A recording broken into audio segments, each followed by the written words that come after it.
Hello friends, मैं हूं विनय और आप सभी का स्वागत है हमारे यूट्यूब चैनल 10th 91 12th 87 पे। तो फ्रेंड्स, आज का ये वीडियो बहुत ज़्यादा इंटरेस्टिंग और इम्पॉर्टेंट वीडियो होने वाला है हमारे नंबर्स के डिविजिबिलिटी रूल यानी विभाज्यता के नियम के ऊपर में। तो अगर आपने इस वीडियो को कंप्लीट वॉच कर लिया तो चाहे आप क्लास फर्स्ट से लेकर 12th क्लास तक के स्टूडेंट हों या किसी भी गवर्नमेंट कॉम्पिटेटिव एग्जाम की तैयारी करने वाले स्टूडेंट हों, आपके नंबर्स की डिविजिबिलिटी रूल से रिलेटेड सारे डाउट्स समाप्त हो जाएंगे। तो वीडियो को कंप्लीट वॉच करिएगा। अगर वीडियो पसंद आए तो वीडियो को लाइक जरूर से कर दीजिएगा और चैनल पे नए होंगे तो चैनल को सब्सक्राइब कर दीजिएगा। चलिए वीडियो को स्टार्ट करते हैं। तो फ्रेंड्स, अगर हम विभाज्यता के नियम की बात करें तो सबसे पहली संख्या आती है हमारी 1। तो 1 जो है वो यूनिवर्सल फैक्टर होता है यानी सार्वत्रिक गुणनखंड होता है। इसका मतलब फ्रेंड्स, 1 से जो है दुनिया की जितनी भी संख्याएं हैं 1 से सारी संख्याएं कट जाती हैं। 1 से लेके अनंत तक की सारी संख्याएं 1 से कट जाएंगी। आई होप आप 1 की डिविजिबिलिटी रूल को समझ गए होंगे। अब चलिए हम 2, 4, 8 और 16 के डिविजिबिलिटी रूल विभाज्यता के नियम की बात करते हैं। तो फ्रेंड्स, 2 को हम 2 की पावर 1 लिख सकते हैं। इसका मतलब फ्रेंड्स, यदि किसी संख्या के अंतिम का अंक यानी यूनिट डिजिट 2 से कटे तो संपूर्ण संख्या 2 से कट जाएगी। फ्रेंड्स, इसको हम ऐसे भी बोल सकते हैं कि यदि किसी संख्या के अंतिम का अंक, इकाई का अंक 0, 2, 4, 6 और 8 हो तो पूरी संख्या 2 से कट जाएगी। तो फ्रेंड्स, इसके यूनिट डिजिट पे 4 है जो कि 2 से पूरा पूरा कट जाएगा। तो पूरी संख्या यानी 284 पूरी पूरी 2 से कट जाएगी। जैसे 192, इसके यूनिट डिजिट पे 2 है, इसको हम 2 से काटेंगे तो 2 एकम 2, ये कट जाएगा। तो 192 पूरी पूरी 2 से कट जाएगी। ऐसे 9286, 10512 ये सारी संख्याएं 2 से कट जाएंगी क्योंकि इसका यूनिट डिजिट 2 से कट जाएगा। आई होप आप इसको समझ गए होंगे। अब चलिए हम 4 के विभाज्यता के नियम की बात करते हैं। तो 4 को फ्रेंड्स हम 2 की घात 2 यानी 2 की पावर 2 लिख सकते हैं। तो यदि किसी संख्या के अंतिम के 2 अंक 4 से कटें तो वह संख्या 4 से कट जाएगी। जैसे 4284 के अंतिम के 2 अंक हैं 84। 84 को जब हम 4 से भाग देंगे तो 4 दूनी 8 और 4 एकम 4, ये पूरी 84 जो है 4 से पूरा पूरा कट जाएगा। तो ये पूरी संख्या 4284 हमारी 4 से कट जाएगी। ऐसे 9512, इसके अंतिम के जो 2 अंक हैं वो है 12, तो 4 तिया 12, ये पूरा पूरा कट जाएगा। तो 9512 हमारा 4 से पूरा पूरा कट जाएगा। ऐसे ही 10588, इसके अंतिम के 2 अंक 4 से कटेंगे तो ये पूरी संख्या हमारी 4 से कट जाएगी। ऐसे 7286, इसके अंतिम के 2 अंक 4 से हमारे, देखिए फ्रेंड्स, 4 दूनी 8 और 4 एकम 4 नहीं कटेंगे, हमारा 2 जो है वो रिमाइंडर बच जाएगा। तो हमारी संख्या 4 से नहीं कटेगी। आई होप आप इसको समझ गए होंगे। अब चलिए हम नेक्स्ट संख्या 8 पे आते हैं। तो 8 को फ्रेंड्स हम 2 की घात 3 लिख सकते हैं। तो यदि किसी संख्या के अंतिम के 3 अंक 8 से कटें तो पूरी संख्या हमारी 8 से कट जाएगी। जैसे फ्रेंड्स, ये संख्या आपको दिख रही होगी। अब इसको आपको पूरी संख्या को नहीं देखना है, सिर्फ अंतिम के 3 अंक देखने हैं। तो अंतिम के 3 अंक है इसके 216। तो 216 को जब हम 8 से भाग लगाएंगे तो 8 दूनी 16 और 5 बजेगा 56 हो जाएगा। 8 सत्ते 56, ये पूरी पूरी संख्या 8 से कट जाएगी। तो पूरी संख्या जो है हमारी ये 8 से कट जाएगी। ऐसे ये संख्या हम आपको दिख रही होगी। तो इसके अंतिम के 3 डिजिट हमें देखने हैं। तो अंतिम के 3 डिजिट 8 से कट रहे हैं। 8 सत्ते 56 और 8 एकम 8, तो ये पूरी संख्या हमारी 8 से कट जाएगी। आई होप आप 8 के डिविजिबिलिटी रूल को समझ गए होंगे। अब चलिए हम 16 के डिविजिबिलिटी रूल को देखते हैं। तो फ्रेंड्स, 16 को हम लिख सकते हैं 2 की घात 4। तो अंतिम के जिसके 4 अंक जिस संख्या के 16 से कट जाएंगे तो पूरी संख्या हमारी 16 से कट जाएगी। अब फ्रेंड्स, जैसे इतनी बड़ी आपको संख्या दिख रही होगी तो इसको आपको पूरा नहीं देखना है, अंतिम के 4 अंकों को चेक करना है। अगर ये 16 से कटेंगे तो पूरी संख्या 16 से कटेगी। तो इसके 4 अंकों को हम 16 से विभाजित करें तो 16 पंजे 80 और भाग न जाए 90 से 16 एकम 16, ये पूरी संख्या हमारी जो है वो 16 से कट जाएगी। तो इसी तरीके से हम 32 को देखें तो 32 को हम लिख सकते हैं 2 की घाते 5। तो यदि किसी संख्या के अंतिम के 5 अंक 32 से कटें तो पूरी संख्या हमारी 32 से कट जाएगी। आई होप आप इसको समझ गए होंगे। अब चलिए हम 3 और 9 के विभाज्यता के नियम की बात करते हैं, यानी 3 और 9 की डिविजिबिलिटी रूल की। तो फ्रेंड्स, ये दोनों सेम ही होते हैं। इसको आइए देखते हैं। यदि किसी संख्या के अंकों का योग 3 से कटे तो वह संख्या 3 से कट जाएगी। फ्रेंड्स, कोई भी संख्या आपको दी हुई हो, आपको उसके अंकों का योग कर लेना है। अगर वो अंकों का योग 3 से कट रहा है तो पूरी संख्या 3 से कट जाएगी। जैसे फ्रेंड्स, दिया हुआ है यहाँ पे 50,769। तो 50,769 के अंकों को योग हम अगर करें तो 5 धन 0 धन 7 धन 6 धन 9, इसके अंकों का योग आएगा 27। तो 27 जो है वो 3 से कट जाएगा, 3 नमा 27, तो पूरी संख्या हमारी 3 से कट जाएगी। ऐसे ही हम अगर नेक्स्ट संख्या को देखें 32,445, इसके अंकों का योग 3 2 5 4 9 5 14 4 18, जो कि 3 से कट रहा है, तो पूरी संख्या हमारी 3 से कट जाएगी। आई होप आप 3 के डिविजिबिलिटी रूल को समझ गए होंगे। अब चलिए हम 9 के डिविजिबिलिटी रूल की बात करते हैं।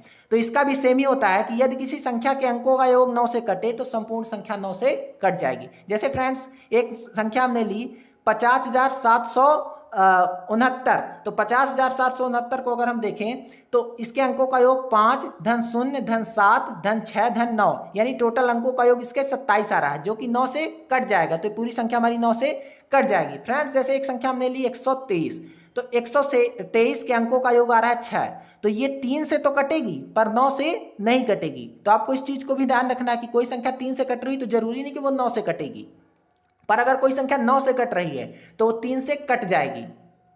अब चलिए फ्रेंड्स हम 7, 11 और 13 की डिविजिबिलिटी रूल की बात करते हैं। इसको थोड़ा ध्यान से समझिएगा फ्रेंड्स, ये पूछा भी जाता है कई जगह, तो इसके लिए हम डायरेक्ट इसका एग्जाम्पल देखेंगे। तो फ्रेंड्स आपको ये संख्या दिख रही होगी, तो इसको हमें चेक करना है कि 7 से कटेगी, 11 से कटेगी, 13 से कटेगी कि नहीं कटेगी। तो इसके लिए सबसे सिंपल ट्रिक है कि आपको दाएं साइड से 3 अंकों का जोड़ा बना लेना है, 3 अंकों का पेयर बना लेना है। तो ये एक पेयर बन गया हमारा 647, तो इसको हमने लिख लिया 647। उसके बाद 3 अंकों का पेयर बन गया हमारा 891, तो हमने क्या लिख लिया 891। उसके बाद 6 बचा, तो 6 तो 3 अंकों का पेयर नहीं, तो इसके आगे हम 2 जीरो लगा के इसको 3 अंकों का पेयर बना सकते हैं। तो एक हमारा अंक आ गया 6। तो ऐसा करके फ्रेंड्स आपको देखिए पहला और तीसरा पेयर को ऐड करना है और दूसरे और चौथे पेयर को ऐड करना है। तो पहला पेयर हमारा जो है वो आया है 6 और तीसरा पेयर जो है वो हमारा आया है 647, तो इसको ऐड करिए। तो 647 में 6 को जब हम ऐड कर लेंगे तो हमारा 653 आ जाएगा। और ये अगला पेयर जो है, क्योंकि यहाँ पे दूसरा पेयर तो है पर चौथा पेयर नहीं है, तो 891 आ गया। अब इसमें बड़ी संख्या में आप छोटी संख्या को घटा दीजिए। तो 891 में हम 653 को घटा देंगे, तो 11 में से 3 जाएगा तो 8 आएगा, ये 8 हो गया, 8 में से 5 गया 3 आया, और ये हमारा 8 में से 6 गया तो 2 आया। इसको हम देखते हैं, अगर हमें 7 से चेक करना है तो हम इसको 7 से काटते हैं, तो 7 त्रिक 21 और हमारा 2 बचा 28, तो 7 चौक 28, 7 से पूरा कट गया, तो संख्या हमारी 7 से जो है पूरी कट जाएगी। अगर 11 से इसको हमें चेक करना है तो 238 में हम 11 से भाग लगाएंगे, तो 11 दूनी 22 और 1 बचा 18 हुआ, नहीं कटेगा, तो 11 से संख्या हमारी नहीं कटेगी। और अगर हम इसको 13 से चेक करें तो 238 में हम 13 से भाग लगाते हैं, तो 13 एक कम 13 और 10 बचा 108 हुआ, तो 13 जो है 8 104 होता है, 13 से भी संख्या नहीं कटेगी। इस तरीके से आप इसको चेक करते सकते हैं। तो चलिए फ्रेंड्स अब हम स्पेशल 11 का स्पेशल डिविजिबिलिटी रूल जो होता है उसको देखते हैं कि क्या होता है। तो फ्रेंड्स ये बहुत ज़्यादा ईजी होता है, आपको करना कुछ नहीं, ये संख्या आपको दिख रही होगी, तो इसके सम अंकों का योग कर लेना और विषम अंकों का योग कर लेना है। तो फ्रेंड्स पहले हम इसके विषम अंकों का योग करते हैं। तो 1 धन 1, विषम अंक मतलब फ्रेंड्स पहले अंक, तीसरे अंक, पांचवें अंक, फिर ऐसे 7वें अंक, और सम अंक का मतलब 2 दूसरे अंक और उसके बाद चौथे अंक, 6वें अंक, ऐसे। तो फ्रेंड्स हमने इसके विषम अंकों का योग किया, तो पहले और तीसरे, तो 1 धन 1 धन, उसके बाद हमारा आ गया 3, उसके बाद 1, तो 1 धन 1 धन 3 धन 1, ये हमारा जोड़ आ गया हमारा 6। अब इसके हम सम अंकों का योग करते हैं, तो 2 धन 1 3 और 3 3 6। अब इसका हमें अंतर करना है, जोड़ के सम अंकों को और विषम अंकों को जोड़ के उसका अंतर निकालना, अंतर यानी बड़े वाले में छोटे वाले को घटा देना है। तो 6 में 6 को हमने घटाया तो 0 आया, 0 जो है वो 11 से पूरा कट जाएगा, या तो 0 आए या तो 11 का कोई मल्टीपल आए। अगर 0 आता है, 11 का कोई मल्टीपल आता है, पूरी संख्या हमारी 11 से कट जाएगी, क्योंकि 0 आ गया, 0 11 से कट जाता है, तो पूरी संख्या हमारी 11 से कट जाएगी। आई होप आप इसको समझ गए होंगे। अब चलिए नेक्स्ट संख्या को देखते हैं। तो फ्रेंड्स हमारी नेक्स्ट संख्या है 5। तो 5 का डिविजिबिलिटी रूल कुछ इस प्रकार से है, यदि किसी संख्या के इकाई का अंक 0 या 5 हो तो वह संपूर्ण संख्या 5 से कट जाएगी। इसका मतलब फ्रेंड्स कि यदि किसी नंबर के अंतिम डिजिट पे, यूनिट डिजिट पे 0 रहे या तो 5 रहे तो पूरी संख्या हमारी 5 से कट जाएगी। जैसे 5005, ये संख्या दिख रही है, इसके यूनिट डिजिट पे 0 है तो ये पूरी संख्या हमारी 5 से कट जाएगी। अब फ्रेंड्स नेक्स्ट नंबर को हम देखते हैं 10।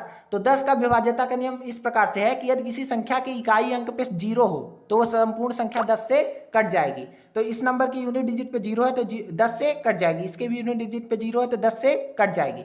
अब फ्रेंड्स हम चलिए 6, 12 और 14 की विभाज्यता का नियम देखते हैं। तो इसका कोई विभाज्यता का नियम नहीं होता है फ्रेंड्स, 6 हो या 12 हो या 14, इसको हमें दो ऐसे नंबर्स के मल्टीप्लाई में तोड़ लेना है जो को प्राइम हो, सभाज्य संख्याएं हो।